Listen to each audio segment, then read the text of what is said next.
ಯಾವ ದೇಶದಲ್ಲಿ ಎಷ್ಟೆಷ್ಟು GSTಗಳು ಹಾಕಿದ್ದಾರೆ, ಯಾವ ಪದಾರ್ಥಗಳ ಮೇಲೆ ಎಷ್ಟೆಷ್ಟು ಹಾಕಿದ್ದಾರೆ ಅದೊಂದು ಸ್ಟಡಿ ಮಾಡಿದರೆ ಭಾಳ ದೇಶಗಳಲ್ಲಿ ಯೂನಿಫಾರ್ಮ್ ಇದೆ. ಆ್ಯಂಡ್ ಭಾಳ ದೇಶದಲ್ಲಿ 5% 6% ಮೇಲೆ ಹೋಗಿಲ್ಲ. ಆ ರೀತಿ ಎಲ್ಲ ದೇಶಗಳಲ್ಲಿ ಇದ್ದಾವೆ. ನಮ್ಮಲ್ಲಿ ನಿಜ ನಾವು ಹಣ ಬೇಕು ಕೇಂದ್ರ ಸರ್ಕಾರಕ್ಕೆ, ಅಭಿವೃದ್ಧಿಗೆ ಹಣ ಬೇಕು ಮತ್ತೊಂದು ಎಲ್ಲ, ಆದರೆ ಅದನ್ನು ರೀಥಿಂಕ್ ಮಾಡೋದು ಒಳ್ಳೆಯದು. ಅದರಿಂದ ಆಗುವಂತ ಸಮಸ್ಯೆಗಳ ಬಗ್ಗೆ ಕೂಡ ಎಚ್ಚರಿಕೆ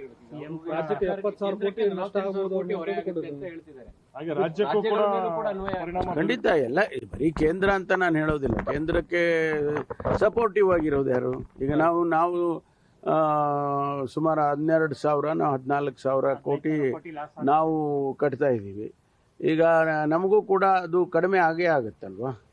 ಅದೇ ರೀತಿ ಇಡೀ ದೇಶದಲ್ಲೂ ಕಮ್ಮಿ ಆಗುತ್ತೆ. ಅದನ್ನು ಯಾವ ರೀತಿ ಮೇಕ್ ಗುಡ್ ಮಾಡಬೇಕು ಅನ್ನೋದು ಆರ್ಥಿಕ ಹಣಕಾಸಿನ ಇಲಾಖೆಗೆ ಬಿಟ್ಟಿರೋಂಥದ್ದು.